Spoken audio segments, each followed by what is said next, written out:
Hello students and welcome back. MDS university के BSc part second bio के second paper में हम physiology of respiration के बारे में स्टडी कर रहे हैं।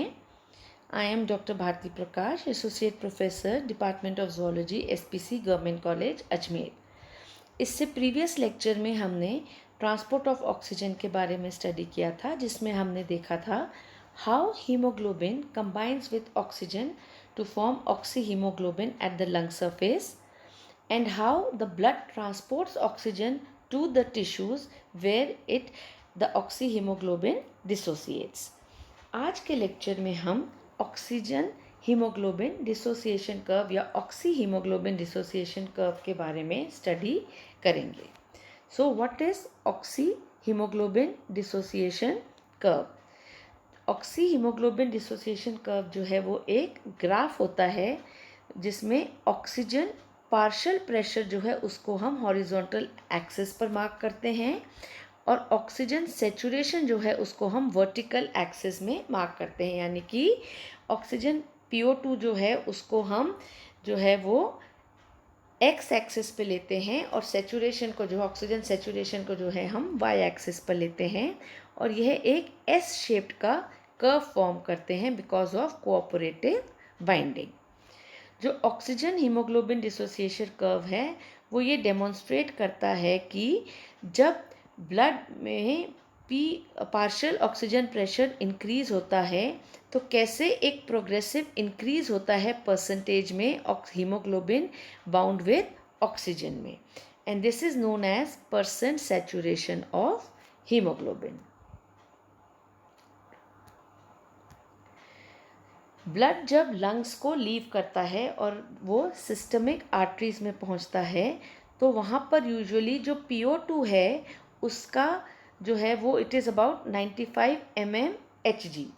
ठीक है, तो it can be observe from the dissociation curve जो यूजुअल ऑक्सीजन का सेचुरेशन होता है सिस्टमिक आर्टीरियल ब्लड में वो 97% होता है, जबकि नॉर्मल वीनस ब्लड जो होता है जो कि पेरिफेरल टिश्यू से रिटर्न हो रहा होता है टुवर्ड्स द लंग्स, उसमें जो है पार्शियल ऑक्सीजन प्रेशर जो है वो होता है 40 mm ऑफ मर्क्यूरी का और जो सेचुरेशन है हीमोग्लोबिन का वो यहाँ पर होता है 75%। तो जो एक फ्लैट सेक्शन होता है ऑक्सी हीमोग्लोबिन डिसोसिएशन कर्व का उसे हम प्लेटो कहते हैं। नाउ ये जो है this is the oxy haemoglobin dissociation curve जिसे हम देख रहे हैं कि ये जो है ये एक एस शेप्ड का स्ट्रक्चर जो कर्व जो है वो फॉर्म करता है जिसमें कि ये जो एरिया है दिस इज़ दी प्लेटो। तो प्लेटो क्या है? कर्व का प्लेटो पोर्शन जो है इट इज़ द रेंज जो कि इट इज़ ट्रांसपोर्टेड ऑक्सीजन का जो कि एग्जिस्ट करता है पल्मोनरी कैपिलरीज में। हम कह सकते हैं कि minimal reduction until PO2 falls to 50 mm of Hg। और ये जो स्टीप पोर्शन है, ये जो स्टीप पोर्शन चल रहा है कर्व का, ये है वो रेंज होती है जो एग्जिस्ट करती है सिस्टमिक कैपिलरीज में। A small drop in the systemic capillaries जो है इन PO2 will result in the oxygen release at the tissues. ठीक है, तो क्या हो रहा है यहाँ पे? Let us understand the concept of oxygen haemoglobin dissociation curve. हमने जैसे मैंने अभी पहले आपको बताया था कि हमारे पास वाई एक्सिस पे क्या है? ऑक्सीजन का सेचुरेशन है और हमारे पास एक्स एक्सिस पे क्या है? हमारे पास एक्स एक्सिस पर PO2 है, पार्शियल ऑक्सीजन प्रेशर है। Okay, now at the lungs क्या हो रहा है? ब्लड जो है वो ऑक्सीजनेटेड है, blood is leaving the alveoli, blood is jumping on to the haemoglobin, यानी कि ऑक्सीजन जो है यहाँ पर वो हीमोग्लोबिन से लंग्स में बाइंड हो रहा है। ओके, तो उसकी वजह से क्या हो रहा है? ऑक्सीजन का सेचुरेशन इंक्रीज हो रहा है और PO2 जो है वो भी इंक्रीज हो रहा है। जबकि टिश्यू लेवल पर क्या होता है कि ऑक्सीजन जो है वो ब्लड को लीव कर रहा होता है, हीमोग्लोबिन को लीव करता है, it enters into the cells. That means यहाँ पर ऑक्सीजन का डिसोसिएशन होता है, हमारे पास ऑक्सीजन की सेचुरेशन कम होती है और PO2 जो है वो भी यहाँ पर कम होता है। तो जो शेप जो है वो एक एस शेप्ड जो है वो कर्व फॉर्म करता है, राइट।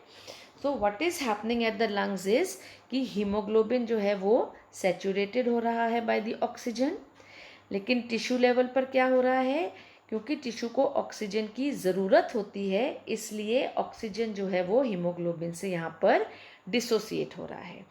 इसलिए लंग के लेवल पर हाई ऑक्सीजन सेचुरेशन है, जबकि टिश्यू के लेवल पर लो ऑक्सीजन सेचुरेशन जो है वो होता है। लंग पर ऑक्सीजन जो है वो हीमोग्लोबिन के साथ बाइंड होता है, जबकि टिश्यूज़ पर क्या होता है, ऑक्सीजन जो है वो हीमोग्लोबिन से डिसोसिएट होता है, right. So when the curve shifts to the right, हम यहाँ पर देखें ये जो ग्रीन कर्व हम देख रहे हैं, यहाँ पे क्या हो रहा है कि ये जो कर्व जो है वो शिफ्ट हो रहा है टुवर्ड्स द राइट शिफ्ट हो रहा है। तो इस राइट शिफ्ट में क्या हो रहा है, you decrease the y axis, ठीक है, ये जो वाई एक्सिस है इसको हम डिक्रीज करते हैं, तो it means that there is less oxygen on the haemoglobin. अब हीमोग्लोबिन पर ऑक्सीजन कम है, इसका मतलब है ऑक्सीजन जो है वो हीमोग्लोबिन को लीव कर रहा है और वो टिश्यूज़ में एंटर हो रहा है, यानी कि saturation of haemoglobin declines here. When you shift the curve to the right, you increase the release of oxygen from hemoglobin to the tissues। यानी कि राइट हैंड जो है हम उसको सिंबलाइज करते हैं देने से, हम राइट हैंड से चीज़ें देते हैं।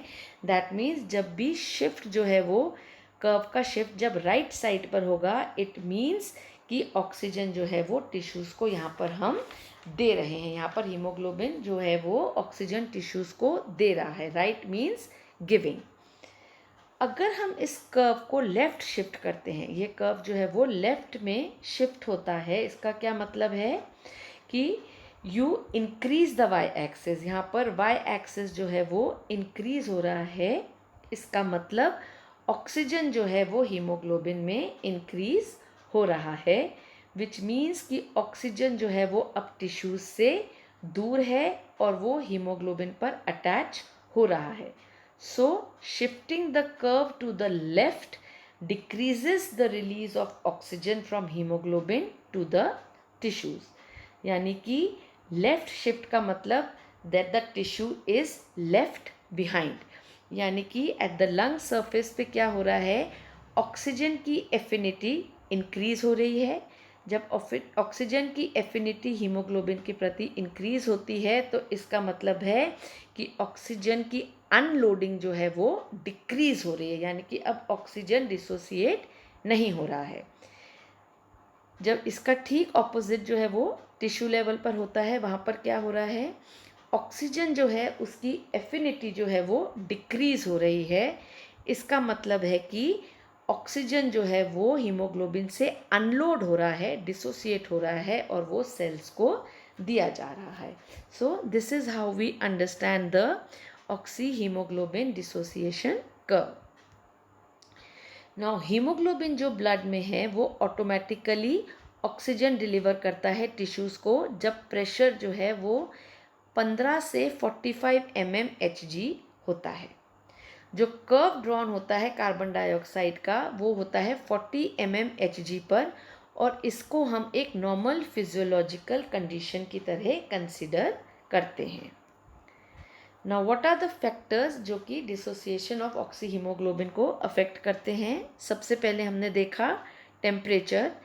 टेम्परेचर में अगर राइज होगा तो हीमोग्लोबिन का सेचुरेशन जो है वो डिक्रीज होगा। फॉर एग्जांपल ऑक्सीजन की टेंशन अगर 100 mmHg है तो हीमोग्लोबिन जो है वो 93% सैचुरेटेड होगा एट 38 डिग्री सेंटीग्रेड। लेकिन अगर 25 डिग्री सेंटीग्रेड टेम्परेचर होगा तो सैचुरेशन जो है वो 98% हो जाएगा। तो during increased physical and muscular activity, जब फिजिकल और मस्कुलर एक्टिविटी इंक्रीज होती है तो एक लोकलाइज्ड इंक्रीज जो है वो टेम्परेचर में होता है, जिसकी वजह से ऑक्सीजन जो है वो टिश्यूज़ की तरफ लिबरेट हो जाता है। सेकेंड इम्पॉर्टेंट फैक्टर है इलेक्ट्रोलाइट्स। जो लो ऑक्सीजन टेंशन होता है तो हीमोग्लोबिन जो है वो डिसोसिएट होता है और ऑक्सीजन जो है वो रेडिली रिलीज हो जाता है। इफेक्ट ऑफ कार्बन डाइऑक्साइड, तो ऑक्सीजन डिसोसिएशन कर्व जो है it is also influenced by the carbon dioxide. कोई भी इंक्रीज जो है कार्बन डाइऑक्साइड शिफ्ट में अगर होता है तो जो शेप है ऑक्सी हीमोग्लोबिन डिसोसिएशन कर्व का वो कहाँ शिफ्ट होगा, towards the right side, because of the Bohr's effect. तो कार्बन डाइऑक्साइड कंसंट्रेशन में जो इंक्रीज हो रहा है वो एडिशनल रिलीज होता है कार्बन डाइऑक्साइड का at any given oxygen pressure. इसीलिए बोर्स इफेक्ट जो है वो हेल्प करता है और ज़्यादा ऑक्सीजन रिलीज की from the blood to the tissues. Now the effect of pH. Carbon dioxide का इन्फ्लुएंस जो है वो डिसोसिएशन कर्व की शेप पर जो है वो एक्चुअली क्यों इफेक्ट करता है, because of the carbonic acid formation, जो कि इवेंचुअली H और HCO3 आयंस रिलीज करते हैं। H आयंस जो है वो pH को लोअर करते हैं, कम करते हैं, और ये इंक्रीज करते हैं एसिडिटी को, जिसकी वजह से ऑक्सी हीमोग्लोबिन जो है उसका डिसोसिएशन और जल्दी होता है। It facilitates the dissociation of oxy haemoglobin. फिर आता है effect of increased DPG. DPG को कुछ लोग बीपीजी भी बोलते हैं। दिस इज 2,3-डाइफॉस्फोग्लिसरेट। यह एक मेटाबॉलिकली इम्पोर्टेंट फॉस्फेट कंपाउंड है जो कि ब्लड में प्रेजेंट होता है। नॉर्मल डीपीजी जो है ब्लड में, it keeps the oxygen haemoglobin dissociation curve shifted slightly to the right all the time, यानी कि उससे ऑक्सीजन डिसोसिएशन जो है जो डिसोसिएशन है ऑक्सी हीमोग्लोबिन का वो हमेशा थोड़ा बढ़ा हुआ रहता है। So this is the concept of oxyhemoglobin dissociation curve and the factors that influence the dissociation curve. अगले लेक्चर में हम transport of carbon dioxide by the blood study करेंगे। Till then, thank you, be safe, take care.